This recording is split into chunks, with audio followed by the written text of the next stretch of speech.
বন্ধুরা, আজকে একটি গুরুত্বপূর্ণ টিপস আপনাদের সাথে শেয়ার করব। সত্যি আমরা হেলদি হই কিংবা রোগা হই, যেমনই হই না কেন, আমাদের সত্যি সত্যি পা কোমরে খুব ব্যথা। যতই ব্যথা হোক যাই করুন না কেন, পেন কিলার খাবার আগে একবার আপনারা এই আয়ুর্বেদিক তেলটাকে মালিশ করে দেখুন, ব্যথা অনেকখানি নির্মূল হবে এবং আপনি সহজেই হাঁটা চলা করতে পারবেন। কিন্তু যখন আপনার এই ব্যথা হবে তখন একটু আপনাদের রেস্ট নিতে হবে এবং এই তেলটা একটু আপনারা ধৈর্য সহকারে ব্যবহার করতে পারেন, দেখবেন অনেকখানি আপনারা সুস্থ আছেন। বন্ধুরা, হাঁটু ব্যথা, কোমরে ব্যথা, মোচড়ে লাগা ব্যথা, হঠাৎ করে পড়ে গেলে ব্যথা হওয়া, খেচকা লাগা, তো এই রকম যদি ব্যথা ঘাড়ে কোমরে যে কোনো জায়গায় হয়, তো আপনারা সহজেই কিন্তু এই টোটকাগুলোকে অ্যাপ্লাই করতে পারেন, এতে করে আপনার ব্যথা অনেকখানি ভালো হবে। তো হাঁটুতে যে কোনো বয়সেরই হোক, হাঁটু ব্যথা এখন প্রত্যেকের হয়েছে। আপনারা প্রত্যেকেই জানেন হাঁটু ব্যথার জন্য আমরা প্রায় নিক্যাপ পরে থাকি। তো তার জন্য আপনাদের আমি বলবো অবশ্যই এক্সারসাইজ, ব্যায়াম করুন এবং হাঁটু ব্যথা হলে বিশেষ করে যে আমরা যে সমস্ত খাবারগুলো খাই, ফ্যাটি খাবার, সেগুলোকে এড়িয়ে চলুন। ওজন বৃদ্ধি হলেই হাঁটু ব্যথা হয়। ওজন বৃদ্ধির আলু এবং ভাত এগুলোর থেকে এড়িয়ে চলুন। বেশি করে জল এবং গ্যাস যাতে না হয় সেই চেষ্টা করুন। তো বন্ধুরা, সরষের তেলকে আমরা এখনের দিনে অবহেলা করলে কি হবে? আজও অবধি কোথাও ব্যথা হলে সরষের তেলটাই আগে মালিশ করি, কারণ সরষের তেল ব্যথা নির্মূল করতে কাজে লাগে। এখন তো নামি দামি অনেক রকমের তেল হয়ে এসছে, বাজারে এসেছে, কিন্তু আমরা সরষের তেলকে অবহেলা করতে পারি না। একদিন যদি সরষের তেল মেখে স্নান না করা হয়, ঠান্ডা লেগে যায়। সরষের তেল মাখলে অনেকেই বলে কালো হয়ে যায়, তবে এটা মানছি একটু অ্যালার্জি হয়, ঘামাচি বেশি হয়, তাই সরষের তেলটা অ্যাভয়েড অনেকেই করেন, কিন্তু ব্যথা উপশমের ক্ষেত্রে সরষের তেল সবথেকে ভালো। আদা, আজকে আমি যে আয়ুর্বেদিক তেলটা তৈরি করব তার জন্য কিছু উপকরণ আপনাকে ম্যানেজ করতে হবে। প্রথমে লাগবে আদা। আদাটাকে গ্রেট করে নিন কিংবা কুচিয়ে নিন। তারপর লাগছে জোয়ান। জোয়ান হচ্ছে ব্যথা কমাবার একটা, মানে জোয়ানের একটা নিজস্ব ক্ষমতা আছে ব্যথা কমানোর, তার জন্য দিয়ে দিচ্ছি কিছু জোয়ান। আর জোয়ানটা দেওয়ার পর ভালো করে নাড়াচাড়া করে নেব। তেলটা কম আঁচে আমি ভাজা করব, না হলে কিন্তু বাটিটাও পুড়ে যাবে, মেটেরিয়ালগুলোও নষ্ট হয়ে যাবে। দরকার পড়লে একটু করে বন্ধ করবেন। এরপর আমি এর সঙ্গে দিয়ে দেব কালো জিরে। তো এখানে একটা জিনিস আমি দিতে পারিনি, আপনাদের সেটা বলে দিচ্ছি, সেটা হচ্ছে রসুন। 2-4 কোয়া রসুন যদি আপনি এখানে দিয়ে দেন, তাহলে আপনার এই তেলটা আরও ভালো তৈরি হবে। এরপর আমি দিয়ে দিচ্ছি কালো জিরে। এরপর কালো জিরেটাকে খুব ভালো করে মিশিয়ে নাড়াতে থাকুন। সমস্ত উপকরণ খুব ভালো মতো ভিজে যাবে। এরপর আমি দিয়ে দিচ্ছি এখানে মেথি, যা আমাদের চুলের জন্য কাজে লাগে, ত্বকের জন্য কাজে লাগে। আবার এখানে আমরা দেখতে পাচ্ছি যে ব্যথা উপশমের জন্য মেথিটা বেশ কাজে লাগে। হ্যাঁ বন্ধুরা, নিশ্চিন্তে ব্যবহার করতে পারেন এই তেল। আর সারাদিন হয়তো একটু বেশি হাঁটাহাঁটি করেছেন, কাজ করেছেন, দেখবেন হাঁটুই ব্যথা স্টার্ট হয়ে গেছে। তখনই হঠাৎ করে আমরা কি করি বলুন তো?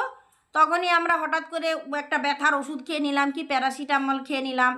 এতে কিন্তু সাময়িক সুস্থ অনুভব হলেও আমাদেরকে অনেকখানি দুর্বল করে দেয়। তো বন্ধুরা, আমি দিয়ে দিচ্ছি একটুখানি হলুদ। আপনার কাছে যদি কাঁচা হলুদ থাকে একটু কুচিয়ে দিয়ে দিতে পারেন। তারপর এখানে দিয়ে দিচ্ছি কর্পূর। বন্ধুরা, এটা দশকর্মা দোকানে পাওয়া যায়। তো এই কর্পূর হচ্ছে 5 টাকা পিস, 5 টাকায় দুটো পাওয়া যায়। আপনারা যেমনভাবে কিনতে পারেন কিনবেন। তো একটু কর্পূর দিয়ে দেন, ব্যথা নাশ করতে বেশ হেল্প করে হলুদ এবং কর্পূর। এরপর খুব ভালো করে মিশিয়ে উপকরণটা নাড়াচাড়া করুন। ভালো করে ফুটে গেলে এই তেলটি আপনাকে ভালো করে মালিশ করতে হবে এবং এই তেলটি মালিশ করার পর কোনো রকম ওই জায়গায় জল লাগানো চলবে না। তো সবথেকে রাত্রেবেলায় মালিশ করলে খুবই ভালো হয়। ভালো করে ছেঁকে নেবেন। আর বেশ কিছুদিন, মানে 1 সপ্তাহ যদি আপনি এখানে এই তেলটা রেডি করে মাখতে চান 1 সপ্তাহের জন্য, তাহলে আপনাকে প্রায় 250 থেকে 300 গ্রাম তেল ভালো করে রেডি করে এরকম উপকরণ দিয়ে রেডি করে রাখতে পারেন। তো এইরকমভাবে আমি বলবো মাসাজ করুন খুব ভালো করে যেখানে যেখানে ব্যথা, এবং মাসাজ করার পর আপনি ভালো করে একটা কাপড় টুকরো দিয়ে ভালো করে বেঁধে রেখে দেন। বেশ কিছুক্ষণ জল এবং অন্য কোনো রকম কিছু লাগাবেন না, তাহলে এটা ভালো কাজ করে। বন্ধুরা, একটা ছোট্ট টিপস আপনারা জেনে রাখুন, এই হচ্ছে নারিকেল তেল। যে কোনো নারিকেল তেল ব্যবহার করতে পারেন। এই নারিকেল তেলটাকে একটু ভালোভাবে প্রস্তুত করে নেন, একটু কর্পূর আর নারিকেল তেল মিশিয়ে ভালো করে রোদে দিয়ে দেন। হালকা তেলটা যখন রোদে গরমটা এটা মনে রাখবেন, কোনো রকমভাবে গ্যাসে কিংবা জ্বালানিতে গরম করবেন না, তাহলে কর্পূরের গুণাগুণটা নষ্ট হয়ে যাবে। কর্পূর এবং নারকেল তেল দুটোকে ভালো করে মিশিয়ে নেন, মিশিয়ে ব্যথার জায়গায় মালিশ করুন। অনেক সময় আমাদের বিছানায় শোয়া খারাপ হলে, শোয়ার দোষে আমাদের ঘাড়ে ব্যথা হয়ে যায়, ঘাড় ঘোরানো যায় না, ঘাড় সোজা করা যায় না। তো সেক্ষেত্রে খুব কষ্ট পায়, একদিনের ব্যথাতেই আমরা জখম হয়ে যাই। তো এই সহজ টোটকাগুলো জানা থাকলে মোচড়ে লাগা ব্যথা, পড়ে যাওয়ার ব্যথা সহজে নির্মূল হয়ে যায়। এরপর যে জায়গায় আপনার ব্যথা সেই জায়গায় এর কর্পূর তেলটাকে ভালো করে ম্যাসাজ করুন। একটু রোদে রাখা তেলকে মালিশ করলে একটু আরাম বোধ হয়, ব্লাড সার্কুলেশন ঠিক হয়। তো আশা করি যদি ব্যথা খুব অল্পের মধ্যে হয়ে থাকে অনেকখানি স্বস্তি পাবেন, আরাম পাবেন। না হলে তো ডাক্তারি পরামর্শ আমাদের প্রত্যেককেই নিতে হয়। এবং ক্যালসিয়াম জাতীয় খাদ্য খেয়ে খাবারটা খান, ক্যালসিয়াম জাতীয় খাবার। যা হাড়ে ক্যালসিয়াম কম হলে অনেক সময় হাড় ক্ষয় হয়, হাড়ে যন্ত্রণা হয়। তো বন্ধুরা, এরকম নিক্যাপ আপনারা ইউজ করতে পারেন, এটা দোকানে পাওয়া যায়। যখনই আপনার হাঁটুতে কোথাও ব্যথা হবে তখন এই নিক্যাপটা ইউজ করুন, এটা আপনার হাঁটু ব্যথাকে অনেকখানি ভালো রাখবে। এই নিক্যাপটা পরে, এই নিক্যাপটা একদম জাং পর্যন্ত হবে, আর এটা পরে আপনি হাঁটা চলা, বাজার দোকান সবই করতে পারবেন।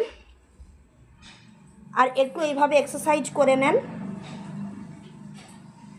তাই বন্ধুরা, হাঁটুতে যখনই লাগবে এই নিক্যাপ ব্যবহার করুন, এবং কোমরে ব্যথা হলে কোমর বাঁধা বেল্ট ব্যবহার করুন। কোমর বন্ধনী বেল্ট পাওয়া যায়, তা করে আপনার কোমরে অনেকখানি আরাম হবে।